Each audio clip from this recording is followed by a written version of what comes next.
so weird. This app shows that my credit score's pretty good, but I couldn't get the car loan.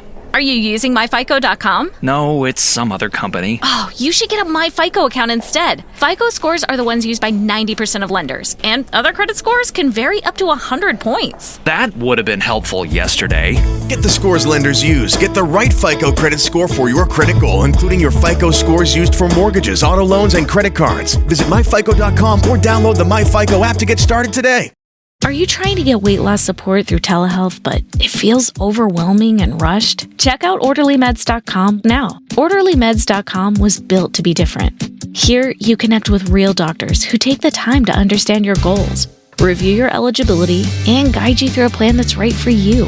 Orderly Meds provides access to proven GLP-1 medications like semaglutide and tirzepatide, including both name brand options and personalized compound versions when appropriate. So you have choices backed by clinical oversight, not guesswork. It's a simpler, more supportive telehealth experience designed around people who want clarity, care, and confidence in their weight loss journey. And your medication is delivered directly to your home in discreet packaging, so your experience stays private from start to finish. Do your research, ask the right questions, then visit orderlymeds.com/podcast for an exclusive offer. Again, that's orderlymeds.com/podcast. Individual results may vary, not medical advice. Eligibility required. See site for details.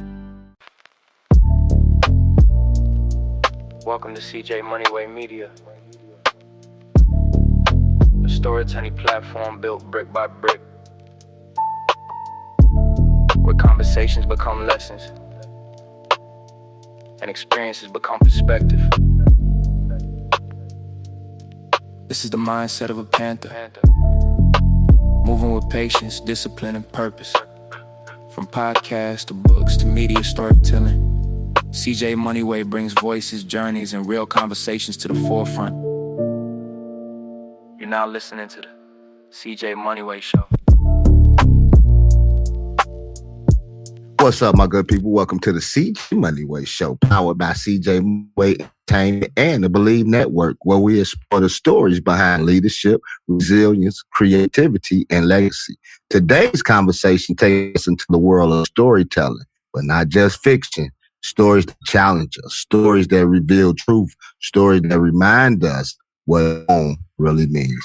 Our guest today is award-winning author and speaker, Edwina Perkins. Welcome to the show. Thank you so much for having me on. Oh, thank you for coming on. I know it was a last minute thing. He replaced you with someone else. So I thank you for taking the time to come and join your boy today. So Edwina from 85 degree North Carolina. You know, she tried to make me a little jealous the other day because Brad in 40 degree weather in Northwest Indiana. So let me ask you this, Edwina. What inspired the story behind The Colors of Home? Really, I think my own life did, for one.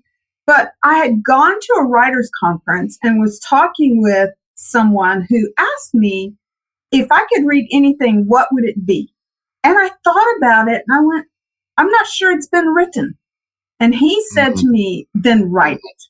And so that's where he planted the seed. And I looked at my own, I grew up in small town, North Carolina. And then when I got married and we have 4 kids, we are all shades of the brown rainbow. And based on that, the ideas of colors from home started materializing. Now, I do have to ask you this because I was taken aback a little bit. The terminology that you used went a little bit over my head, so let me put a marker right there. What is the brown shade of the colors that you was talking about, of the rainbow? Okay, so I call them the brown color, or the rainbow colors, brown colors. So I am a very rich chocolate complexion.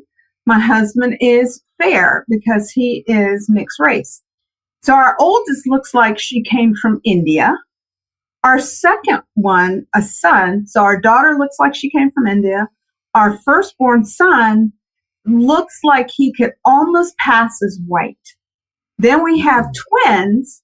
One looks like my husband, and I call him my caramel child because he has sandy brown hair, caramel colored eyes, that caramel colored complexion. But here's the funny thing. He has blonde hair all over his body. And then his younger brother, the second twin, he has that look when you think of an African-American man. He can sport the afro. He's darker than me. And so we're all shades of the brown rainbow. See, now you know. To the point that we have gone out as a family before when the kids were younger, and we got those looks like somebody in that family's adopted. And the idea of the colors of home came from that. Oh man! You say somebody was out there saying, "Wait a minute." You know, it was an old school saying in the day. It said, "Mama's babies, daddy's maybe." You know what I'm saying? Oh no, son ain't right there. You know, son just don't seem right. Son don't seem right. You know what? I guess we had a shades of color too. Excuse me, mother, that I say this, and rest in peace to my father, because my father was a dark shade. And my mother was a light shade. And so I guess me and my brother came out fair complexion. Because we ain't as dark. Them Johnsons was some black ones, boy. They used to call them darkies, you know what I'm saying? But I love my father, think about it all the time. So mama, don't get mad at me. And so but they was some darkies. So we had some brown shades of color in our family too. I can relate a bit, I guess. Let me ask you this. The novel deals with grief, race, and redemption. Why were these themes important for your explorer?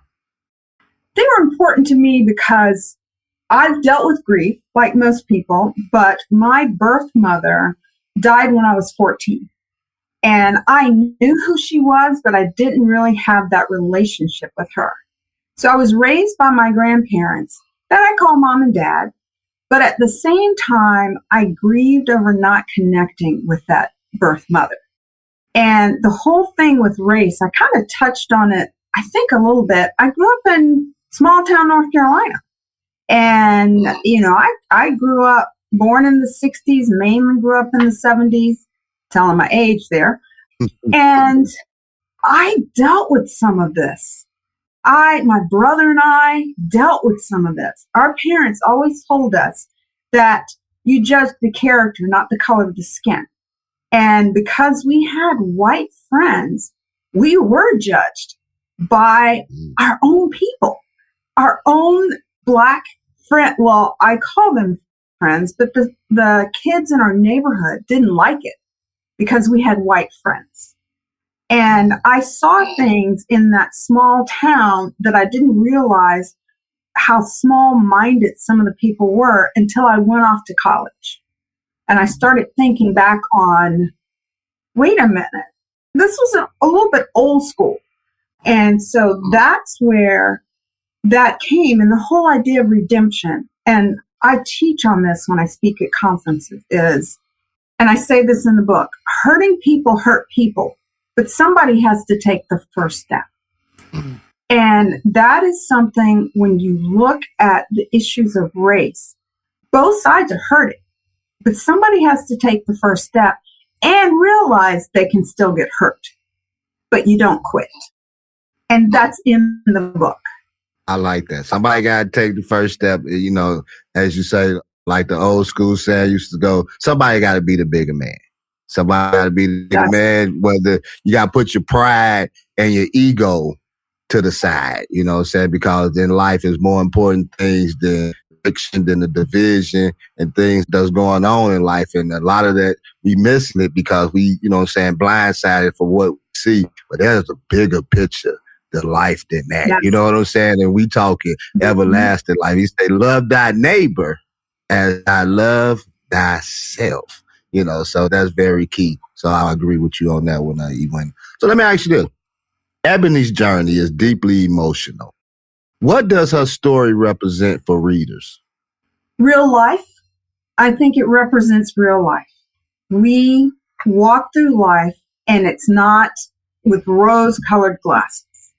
Ebony is realizing, she has to realize that she's not on this journey alone. Her husband was her everything. And when he died, and she realizes she's got to take her 3 children across the country because she has nothing left. She has no money. At this point, she's losing her home. And she goes into his hometown So what you see is this woman trying to hold it together. She wants to protect her children because they're biracial. But what she doesn't understand is she still needs people in her life. She can't shut everybody out. So I guess what I want readers to understand is even when you're hurting, you don't have to hurt alone. And again, in that whole process, you have to be vulnerable. And that's what Ebony learns, is that she has to be vulnerable, but she also can stand and fight. So you don't have to roll over and let someone trample on you. But at the same time, you don't have to be so dogmatic that you can't have anybody in your life. So it's a nice balance what she goes through. So let me ask you this, just listening to the story and everything, because it really is pertaining to life. And so when people isolate themselves, like you say, doing, sometimes you isolate yourself, you dying in silence. Sometimes, especially a lot of men nowadays, we dying in silence because we don't want to other people what we're going through, or, saying the challenges that we face. And so we put on this facade that says, I can tell you everything that I want to tell you, because you really don't know. So I can lie to whoever I want to lie, but one person I can't lie to is myself. And so when I be honest with myself, then I can be honest with other people about what's going on. And like you said, it's a community. I need help from somewhere. I need help from somebody because I need to talk to somebody. And so with that mindset, what do you think that keeps us away? What is the most important thing that keeps us away from actually sharing our feelings, what we're actually going through with other people? Fear of being hurt more. People, when they're hurting, they don't want somebody else to put salt in the wound. And just like the character of Ebony, she keeps being told by certain people, stop pushing people away. And she's kind of defensive, like, I'm not doing that. I'm trying to take care of my family. But she is pushing people away. And when we hurt as people, we either want to hunker down and pretend, we're okay, or we fill up those walls.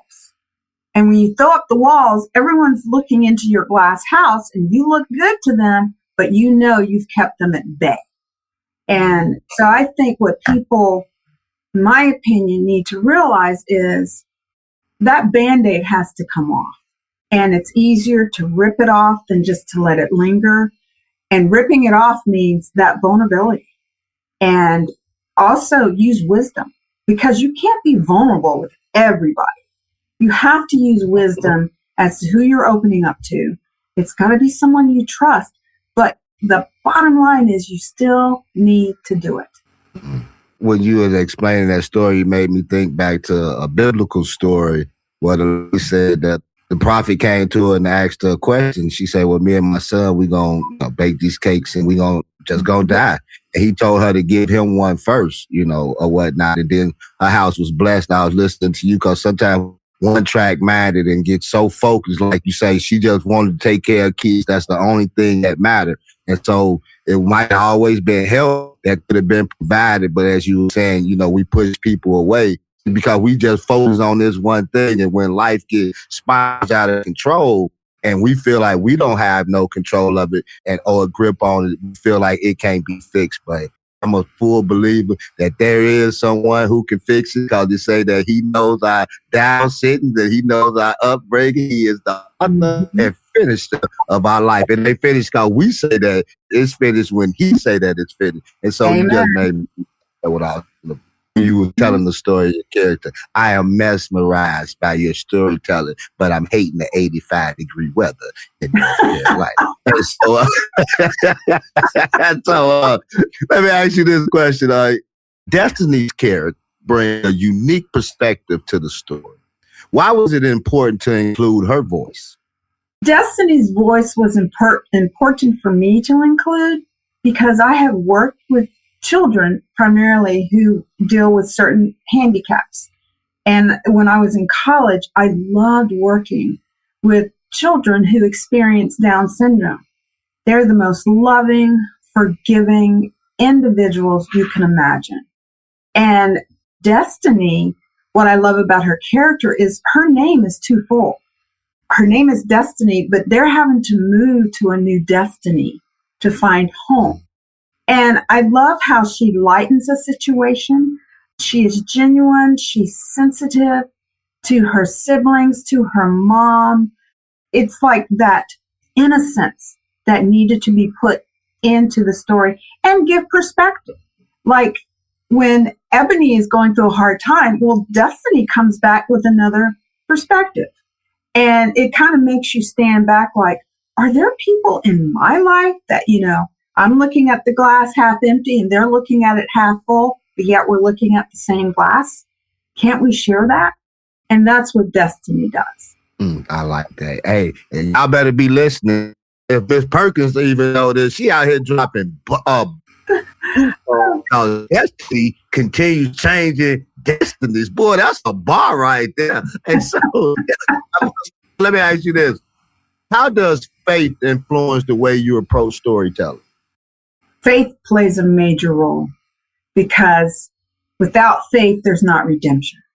And if there is no redemption when you tell stories, there's no hope. And so when I tell stories, when I write, the whole idea is there has to be a redemption. It doesn't mean everything's going to be perfect. That much is true. But there needs to be a redemption. And that's what's happening in the story. It's slow coming, and it totally won't wind up by the end of this book, because there's a second one coming. But I can't imagine writing without my faith. It's every fiber of my being. And so that's going to come out in what I write. I like that. Then I like you say that it's not going to all come out in the first book, because I got another book planned after that, and another one, then another. This is a series. And so, because that's life, although we have faith, although we believe, although, you may go to church or whatever you believe in, life takes a minute to unfold sometimes. You know what I'm saying? Because it's those depths, it's those challenges. One of my favorite stories in the Bible that God kept me in for a long time was the story of Joseph, Genesis 37 to 45. Stayed in the book and learned a lot of things from that. So life takes time to get to where God wants you to be, because it has to be some development within us, and so you go along, and it's not easy. You know what I'm saying? So I like your approach going to it, say, I'm going to fit this in there, but it's going to take a while to circle it back around, because a lot of times we just think once I start believing in God, once I start having faith. Matter of fact, when I'm working on something right now, I just want to run this by you. I haven't put this out there publicly yet. I say that it's 3 levels, right? A lot of people thinking that they fighting their giant, because I'm writing a series called Slingshot Season, right? And so a lot of people think that they fighting their giants. You're not fighting no giants. You fighting yourself. You still on level 1, but you think that you on level 3. You haven't even went through the transformational part, which is level 2. That's right. The renewing the mind. You know what I'm saying? And if I, renew my mind, now I'm a new creature in Christ, right? And so now David had prepared for this moment his whole life. Fought himself, fought his fears, this and that, transformation, went to the second part. So now I get to my giant.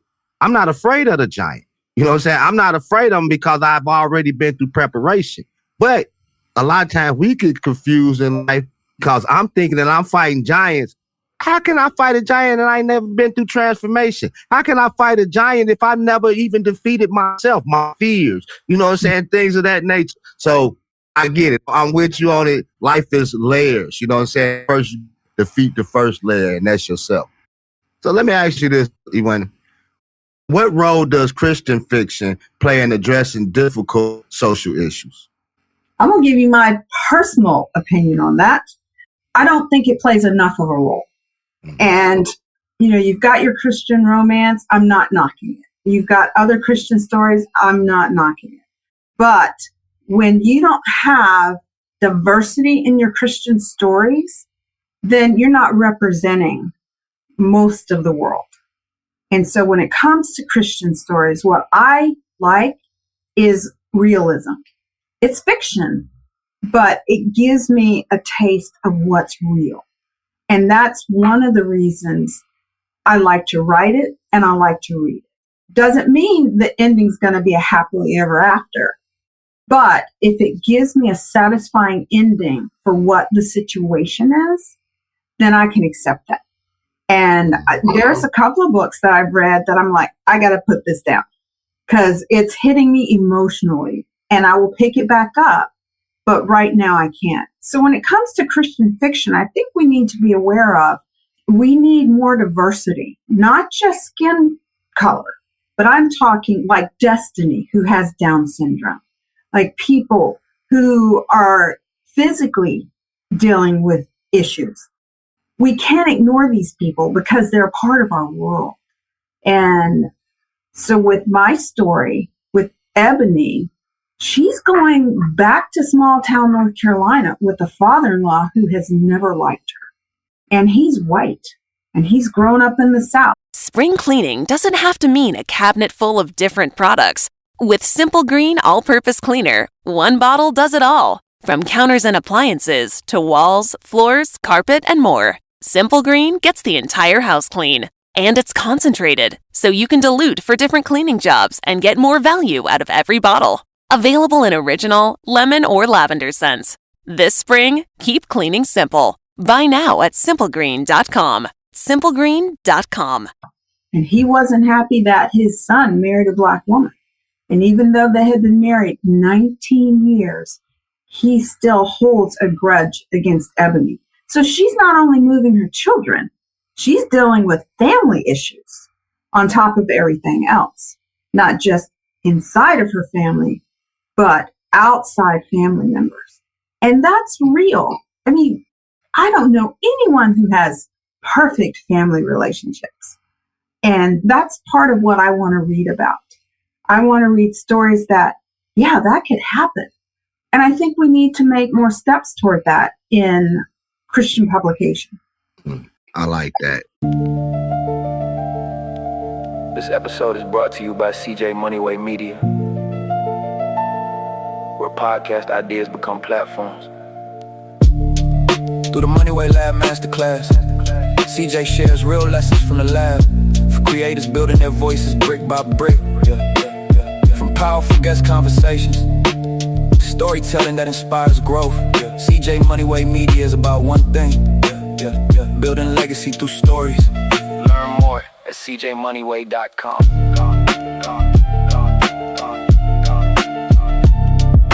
Music style. Because a lot of times you can't grow unless you're in uncomfortable environments or uncomfortable situations. You know, people, when everything good, there's growth because you already feel that you are where you are. But when you have to go through trials and tribulations and, you know what I'm saying? Because once you conquer yourself, everything else you can conquer. You know, you can conquer the haters and this and that. Once I feel comfortable within me. If I'm not comfortable within me, which I believe Destiny had to go through, you had to get to a point where you're comfortable within you, and then everything else on the outside, something, you know, you can ignore, some things you tackle head on, and things that, you know, since we old school, but maybe you might be a little more, wait, I'm not saying your age. You said it. You said, I'm telling my age now. I was back in the 70s. I wasn't, you know, I was born in the 70s. I went kicking in the 70s.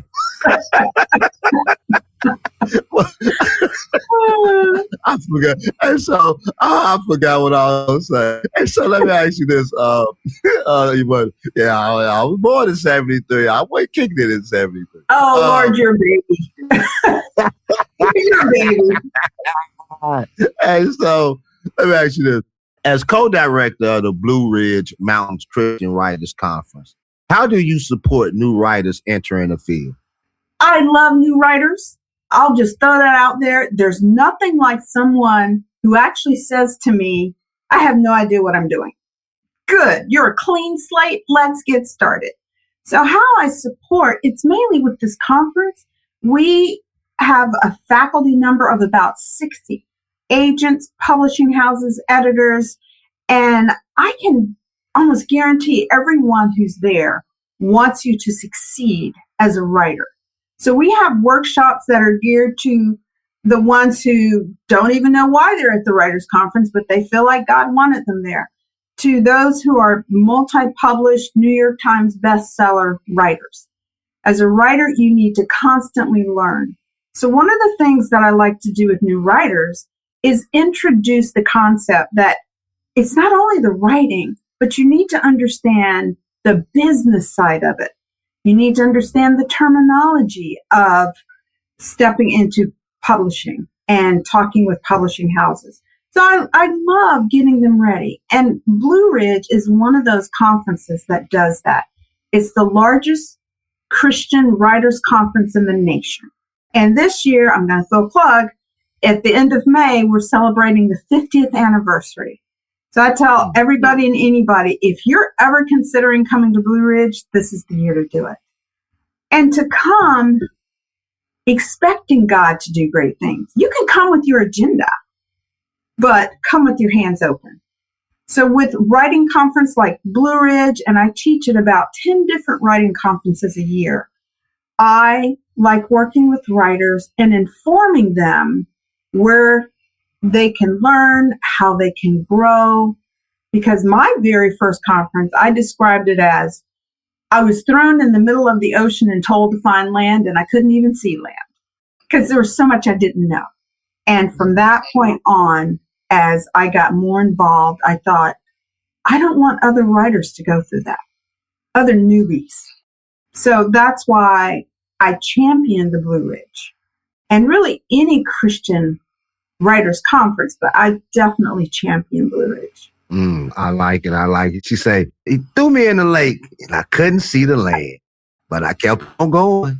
I kept on going. And so not only did I get to land, but the land began prospering for me to the point where he's giving me a heart to serve others so that they don't have to go into the ocean like I do to get to the land. You can already build upon the land. I like it. I like it. I like it. I like it. I like it. So let me ask you, what challenges do authors face when writing stories about race and belonging? The challenges, I would say, are the publishing houses. If you're writing about race and belonging, some publishing houses don't want to touch it because they see it as controversial. What I like to say is, if God has given you a story to write it, you write it and trust him with the audience. And that's how I ended up writing The Colors of Home. I had written another book. I call it my shelf book because it's not published. And one of the things I kept hearing was, we don't know where your audience is. We don't know how to market this book. And I'm going to tell you exactly what I was told. Do Black people really like to read? And that's when I stepped back and I said, God, show me the industry. And I started learning about what it means to be an editor and just looking at editors and agents. I was not pitching a book. This book took over 10 years to reach publication because God had me step back. He had me learn. And in the process, he allowed me to open the door to many people of color writers. And that's when I look at that and I think, God, if I had focused only on my writing, I wouldn't have allowed you to give me the influence that I've had. And now, I think it was recently that I kept thinking, is it time to pass the baton? And I felt like God was saying, no, we're going to take you to the next step. Now you get to publish. And so that's it. Don't quit. I cannot emphasize that enough. If it's a story God's given you, you fight for that story. It could take 10 years, but there's an audience out there who's waiting to hear your words. And if you give up, they'll never hear them. So if you're writing about race, it's going to be a challenge. And do your homework. It's not just your story. It's a story that's meant for other people. So, but it's not just your story. That's what I would say. I'm going to one-up you. Took me 15 years from when I first started my manuscript till it got published in 2015, right? Now, just recently, I've been doing some stuff the last few days with this because just recently, I've been getting a lot of emails about my book. People want to put it in reading group. Now that's another 10 years, you know what I'm saying, that from being published to now finally gaining a little traction where it's getting some attention, right? Mm-hmm. So like you say, sometimes we can go back to the 70s again, Edwina, you know what I'm saying? We like that. We good buzz like that. Remember they say Marvin Gaye was ahead of his time, you know what I'm saying? Yes. The way that he sung and this and that. Sometimes books are ahead of their time. You know, people ain't ready for what you have right now. And God, he set things apart for things like that. You know, like even us, we wasn't ready for certain things or certain levels or certain positions at a time. We had to sit back and wait and get some things and still some discipline, some, you know what I'm saying, a foundation before he moved us on to the next level. And sometimes that's how our books come about too. They have to mature over time as people mature and start seeing things differently in the world. Like, wait a minute. Because my cousin gave me a book before. It had been written over 150 years. 150 years. That was longer than the Cubs did win the World Series. So, Man on Ice. I think that was the name of it. Man on Ice. That book was over 100-some years ago. Like, wow. And it's still circulating out here to the day. So the things that you're doing and helping other people do, things that other authors and the conference that you at, man, it's going to be here way longer than we are. And so, as you say, it may not be for this generation. Your book could be for the next generation of people that you won't even see. But they say, you know, the word is say that I will bless you from the first to the fourth generation, you know. So that's what we're looking for. That's what we do what we do. So let me ask you this. Only got a couple more questions for you. What message do you hope readers take away after reading Colors of Home? I think the message I want them to take away is life is messy and you have to get messy with it. But then there's a time when you'll get clean.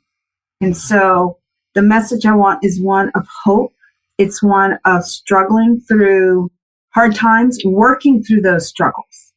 Because sometimes it's easy to just say it's hard and I quit. But I want people to walk away with, it may be hard, but I'm not going to quit. It may be challenging, but I'm going to stand up and I'm going to fight for what I believe in.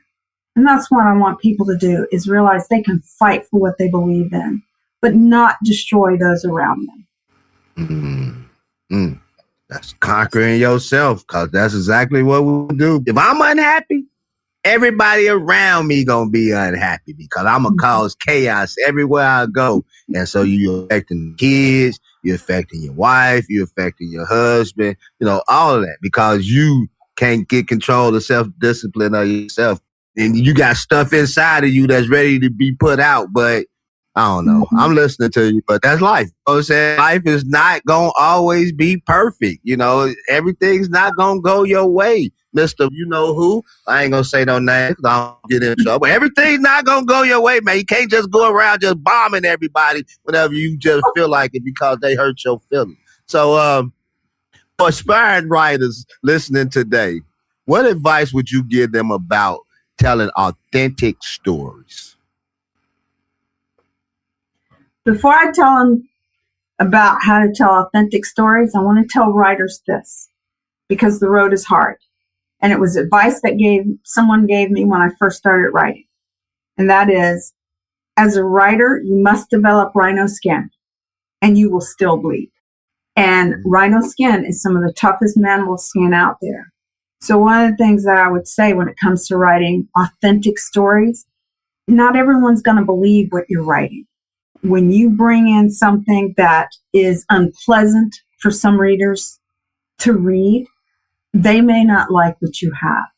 But to be authentic starts from within. If you're not true to yourself, you can't be true on the page.